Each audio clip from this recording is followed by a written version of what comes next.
what's up, rock stars? It's Rox coming to you today with a review for Love and Hip Hop Hollywood, Season 6, Episode 12. So let's get to it, shall we? All right, you guys, so the show starts with where it left off, which was with Zell, the monster, catching April and Fizz, a fully dressed Fizz, by the way, in the bed. I was just like, Mona, y'all just done got lazy with this shit, huh? I mean, do I have to be around to let you guys know that the better way for us to believe that this really actually happened was if the cameraman came in behind Zell the monster? Kind of defeats the whole purpose that the cameraman is already in there, but they're supposed to be surprised that somebody is catching them.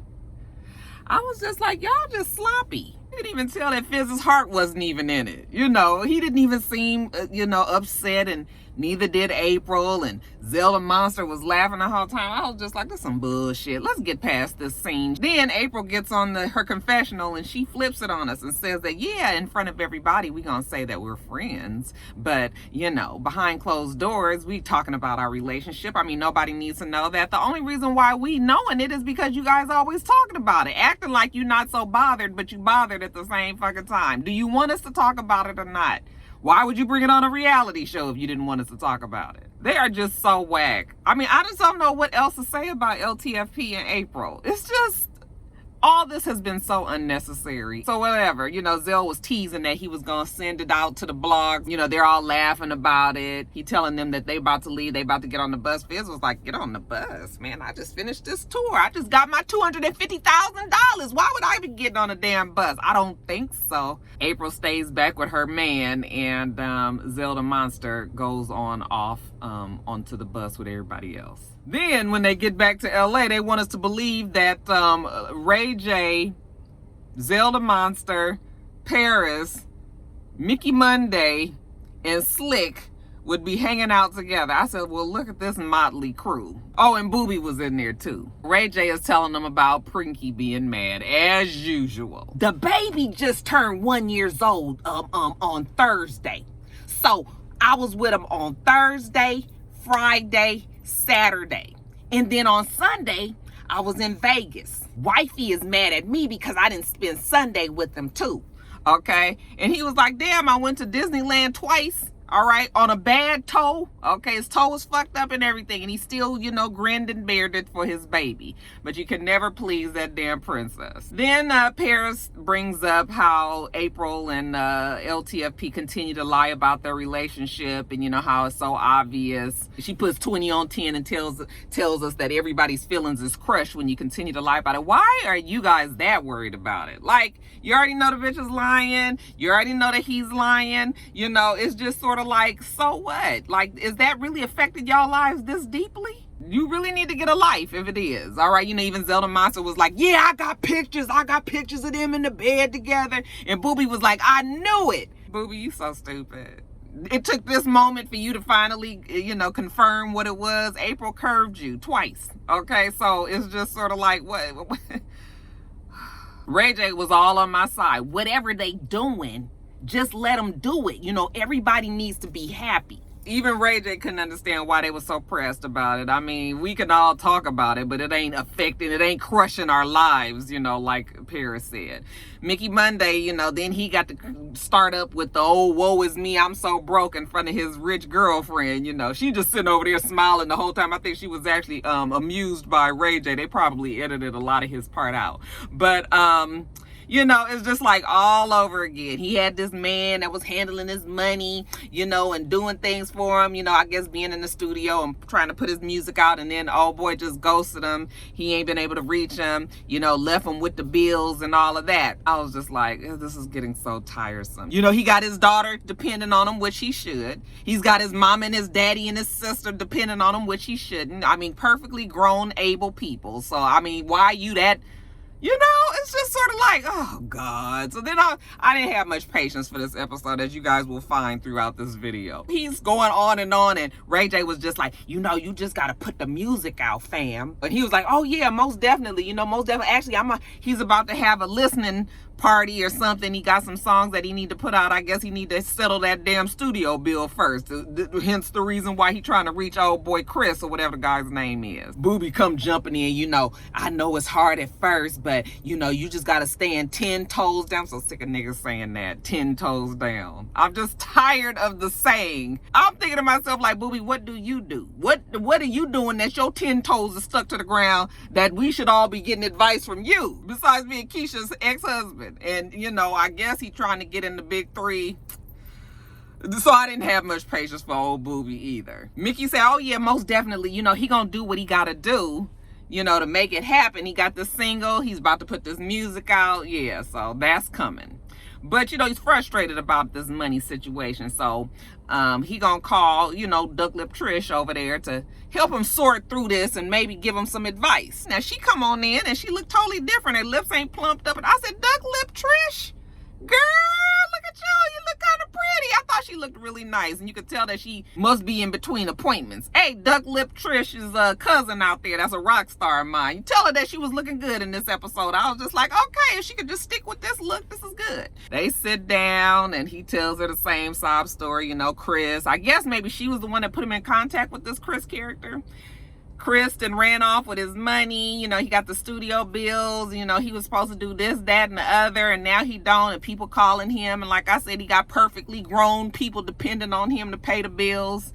Okay, and she was just like, oh no, that's not right. You know, Chris shouldn't have done that. But she was just like, but you just got to move forward. He was like, I understand that. Okay, got that real clear, but I don't know how to move forward. I'm tired of you going to Trish all the damn time. Okay, it didn't work out when she hooked you up with her husband, and it didn't work out when she hooked you up, obviously, with Chris. Maybe Trisha ain't the one that needs to be helping you.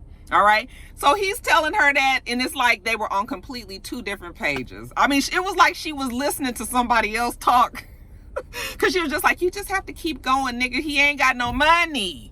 That's what he trying to tell you. Give him some money from your husband, Akon. That's what he really want. Okay, slick anybody that's passed it out. So I was just like, she must have didn't get the script, you know, just was trying to, you know, just come up with something else. So then he had to switch it up, you know, improvise. And he was just like, well, I'm going to do what I got to do, you know. As a matter of fact, he about to put the single out. He wanted to come to this listening party or whatever. You know, the love of his life, Slick, is going to be there. She was just like, you love her? And he was like, most definitely. And she was just like, you don't love her. I mean, even if I was to call you tonight and be like, I want to fuck. I say, excuse me.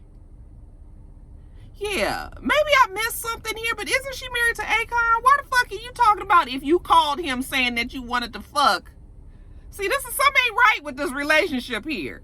Because he didn't even pick up on the fact and come back and say, wait a minute, you married, so why would I be calling you anyway? You know, he was just like, you know, so now you want to talk about my relationship, you know, it's all good and everything. No, let's talk about the fact that you shouldn't be calling nobody and saying you want to fuck and you married to Akon. Akon, get your whole ass wife out here now. Oh, maybe because he's a polygamist, right? So he got like 10 wives and stuff. Maybe they got something open there when they're able to. Listen, you in America, when you in America, you governed by American rules is how I understand this polygamous thing goes, you know, in other countries. So I was just like, moving on. All right, you guys, then we see little Lyrica, Princess, and April. They're going to go out axe throwing. Okay. I said, boy, that Mona is working overtime. Who she got these people scouting out locations? Axe throwing? Child. Anyway, it's the same old shit. Lyrica's still confused. She don't know what she gonna do about diamonds and pearls. You know, she hasn't forgiven them, blah, blah, blah, blah, blah. It's the same old shit with April, too. You know, she and her thing going on with LTFP, and she don't care what other people think, and people don't need to be in her business, and blah, blah, blah. And then we got Princess, okay? Princess is there mad at Ray J as usual, okay, because he's not taking the time. You know, before it was because he's not spending time with her. Now she got a damn baby in tow, okay? So it's just sort of like, I'm so tired of hearing the broken record between these three, but you know what? They're going to commiserate because that's what they do best. Then later on, we see Ray J getting out his car. Princess called me from a very busy work day to come and do a family photo shoot. Honestly, I'm not in the mood. I'm still in the doghouse, and I'm still a little annoyed at how I've been being treated. She's not talking to me at the house, and I'm still mad about being punished for hustling for my family. And I don't blame him. This shit is childish. It is ridiculous. Okay, he gets in there and, you know, he maybe a little bit sarcastic, you know. She was just like, why don't you have on what I picked out for us to wear, for us to, you know, what I laid out on the bed, you know. And he was just like, I'm here for Melody. Hey, Mills. Hey, Melody. Hey, boo-boo. He's playing with the girl. And she's just looking at him like, we all had an outfit that we were wearing, you know, because it was important that they looked the same. And he was just like, what do you mean? We happy. We happy. We got the green balloons. Hey, look at here. We happy. What's up? So she just sitting there looking at him. And then she was like, that's it. I'm leaving. Okay, as usual. She's just like an old petulant child. It's just sort of like, okay, if you're going to be being frustrated with Ray J for the same thing that he does over and over, like I said, now it's just because she got a baby now. You know, not cuz, but also the baby now is the new issue. You knew what Ray J was. The man been working and making money. So it's not like he just out there fucking around. He's actually doing something. So I'm just like, oh my God, Princess, you know, she's like leaving because her feelings is hurt. You know, you're not being serious. And he was just like, wait a minute, what'd I do? They go outside and she tells him, you know, this was very important. We are supposed to be dressed alike, you know, because this is the reveal photo shoot because she's pregnant. So this is how they reveal it on the show, even though we already knew. So I guess maybe that's why they're doing it like this. Okay. And he was just like, damn, that's right. Today is the reveal photo shoot. I work too much. And she leaves out, takes the Range Rover and leaves. And, you know, Ray J is just on the street not knowing what to do. All right, you guys, and then Yo-Yo creating drama where there is none. She's got a daughter, Tiffany, who's pregnant. You know, they're planning her baby shower, but she's telling her other daughter and her mother how Tiffany has been ungrateful and acting spoiled and entitled. You know, and partially might be because she's pregnant. She's just at the last trimester and she's just, you know, over it and hormonal and all of that. Yo-Yo Mama's there, like I said. She, you know, Yo-Yo Mama look like she can get it cracking, you know, whenever she wants. And nigga, I mean that in a negative or positive way. Whichever way it needs to be, that's how Yo-Yo Mama look like she can make it be. She look like one of them, you know, real hood-ass mamas, but the hood is really right underneath the surface because Yo-Yo, you know, kind of tries to show her another side, but she still got that shit right underneath the surface. Reminds me of some of my aunties in LA too.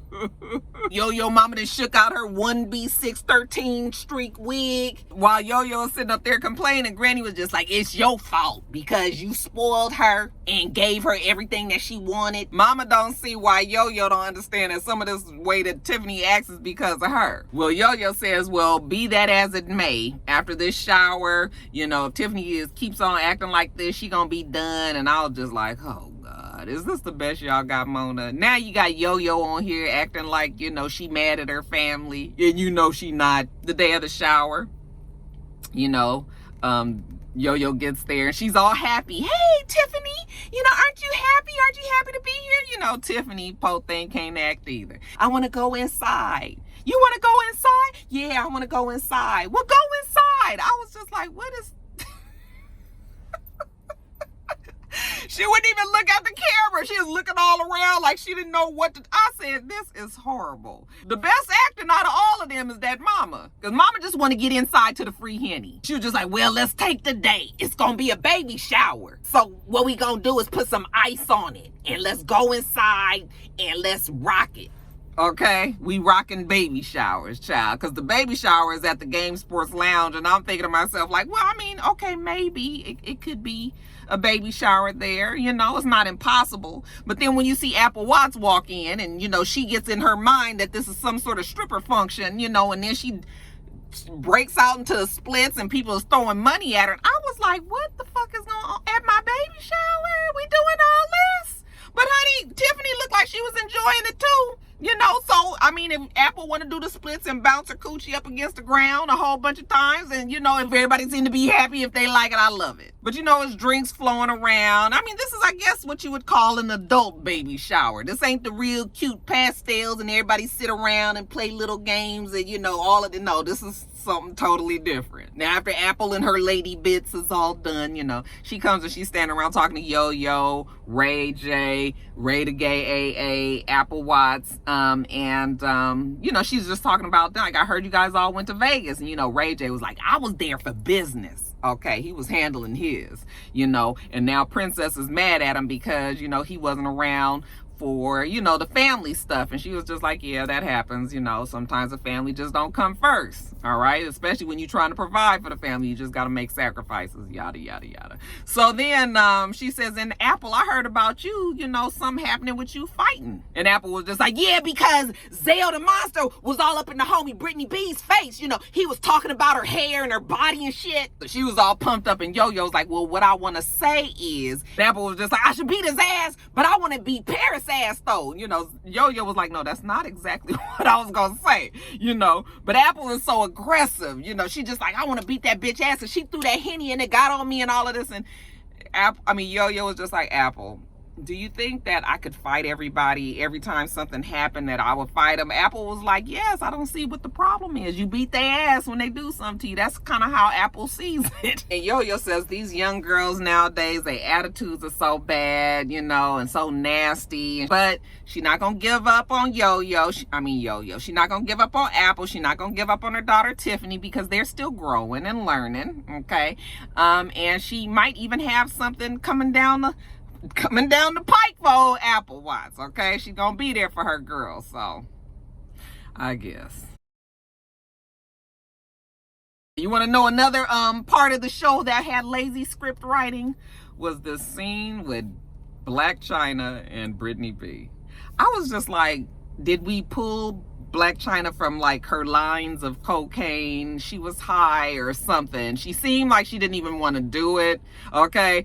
I was just like, so Brittany B comes out, and I guess her and Blac Chyna is supposed to go somewhere, but Brittany B just walks up to her immediately, starts talking about her problems, okay? And Blac Chyna was just sort of like rolling her eyes, kind of looking her off and looking around, and just generally not giving a fuck. She talking about this trip from hell and how Zell the monster was acting. You know, Blac Chyna was like, don't know him, okay? Like, why are you even worrying yourself about it? Which is kind of my feelings as well, but gotta do a show, right? But she's telling her about all of that. Blac Chyna don't care. Then she switches over to the mama, and how the mama, you know, been reaching out, and, you know, maybe her mama want to talk to her, but she hasn't talked to her in so long. And, you know, Blac Chyna was just like, maybe you should go ahead and talk to your mama. She just rolled her eyes the whole time. I was just like, excuse me, Blac Chyna, do you have something else to do? Are we keeping you from something? Okay, because you really don't seem to care right now. I mean, I understand why you don't, but I was just like, girl, you ain't even making this scene any more convincing. But anyway, you know, why we here? We supposed to be going out, right? Okay, then she says, do you mind driving my car? That's when I knew she was high. Because who the fuck drives somewhere and then tells their friend to drive them somewhere else? Somebody drove her ass there so she can do this scene in her car in the background, and then she gonna have Brittany B pull, especially when Brittany B was about to fuck up them rims. Honey, if you was sober, you'd have been like, that's all right, bitch, you about to fuck my car up. But instead, she's, wait a minute. I said, I know what that was. But whatever. I guess she takes Blac Chyna's advice into consideration, and she's gonna meet with her mama. It looks like it was it Pink's? And the mama's happy to see her. Oh, you know, can I give you a hug? Brittany B was like, why don't we just sit down first? So she starts telling the mom how she was hurt, you know, that she kicked her out of her house. You know, I was living in my car, you know, and I cry every day, you know, when I think about it, because should nobody ever go through that, you know? Ain't it? Y'all see no tears? Ain't nothing there, right? There's no tears there. That was Brittany B's face. I said, girl, what is you doing? I mean, the mama was more convincing than her. First of all, the mama was like, I don't remember. Yeah, because maybe you was drunk. You know, that's what Brittany B says. It definitely happened, and if you gonna sit here and deny it, then we really ain't gonna get nowhere. Okay, well, the mama says, well, if it did happen, you know, she's sorry, but she's a different person now. She really into church, you know. She really wants Brittany B to come to church so she can just see how she is as a changed person. And Brittany, as of right now, Brittany B ain't gonna be able to do it. So she stand up, and you know, the mama give her a hug, and you know, like I said, you could tell the mama had little, you know, she had a little juice in the eye sockets, you know. It didn't never come down, but you know, she's, oh, my baby. I was just like, girl, you crying about what she did to her body. I was just like, why would people do that to themselves? Why do people? It doesn't even look normal. When she was walking off, I was just like, it's crazy looking. You know, she walking down the street, down La Brea. I was like, girl, ain't a tear nowhere. Nowhere. Then you guys, little tiny Fizzle pop. So he says the tour is over and now it's time to settle back into his regular life. So he was able to make the funeral for his grandmother, but you know, he has just not been around generally. Because you guys know how I am. I can say so much about LTFP right now. You know, he's sitting down with his sister and he's upset about the fact that his grandmother died. She's 90 years old. And, you know, he was just like, he's upset because he didn't get to be there for her 90th birthday. They had a big family, you know, big party, and all the family was there. And the sister was like, you was the only one out there. I was like, you got to make it worse for the boy. So he's crying, and, you know, I mean, I get it. I understand. The sister was just like, she, you know, she was sure that you was out there. She heard the radio. She thought every song was your song. What, she thought he was doing backup dance? You know? Or she thought he was Omarion, because he definitely is not Omarion. Although he is fucking her girl. Anyway, you guys, I did feel sorry for her because, you know, our grandparents, they mean a lot to us. We hate to see him go. But don't worry, because sis tells him that Granny was definitely proud of him, knew that he was taking care of business. And also he tells her that April's been there holding it down, you know, so he feels really good that, you know, he's got somebody in his corner, and she's like, very good, you know. So now that he is with April, you know, it's time to take her out and show her his love for her, you know. She's been there 10 toes down, you know. And why not reward her with a nice dinner? So they go and sit down, and she was just like, how you doing? You looking a lot better. And he's like, yeah, I'm feeling better. You know, finally got some money in the bank. Nigga can pay some of these bills, you know, not be so stressed the fuck out. He's back with the kid and getting him ready for school in the morning. You know, he's able to relieve Moniece, you know, things is good there.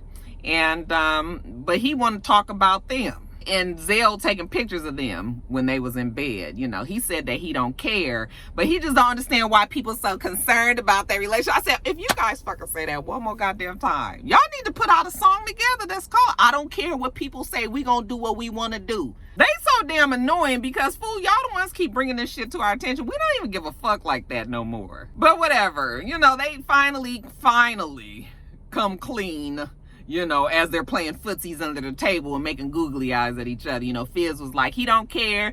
April Jones, will you be my girlfriend? And she says yes. And then she was like, you looking like you want to do something. And he was like, I do. You know, so he bring them old Newport black lips over there and he kissed her. I was just like, okay. And speaking of Zell the Monster taking them pictures, we see Zell and Paris. They having a nice quiet night in. Okay, the couple. Why don't they get married? Mostly because he's working on his label, East, what's it called? East Avenue. He also got an EP coming out. I had absolutely no idea that he had any sort of musical talents. Is he a rapper? Is he a singer? What does he do, you guys? I can't, whatever it is, I don't want to hear it. But anyway, he said that he's been real busy with that, and oh, that's also taking a lot of his money, so he's not going to be able to pay rent right now. You know, rent is gonna be late. And she was just like, wait a minute, what you mean? You know, rent is real important. Okay, this provides a roof over our head. You've been roofless, right? And he says, oh yeah, he been roofless. Okay, well, we need to get this money thing corrected. He says, well, you think that's bad news? He got something that's worser. Shout out to Future. So then he tells her, shows her a video of April twerking and Brittany B is in the background, some video of them at some party or something. They was hanging out. And now all of a sudden Paris is so upset.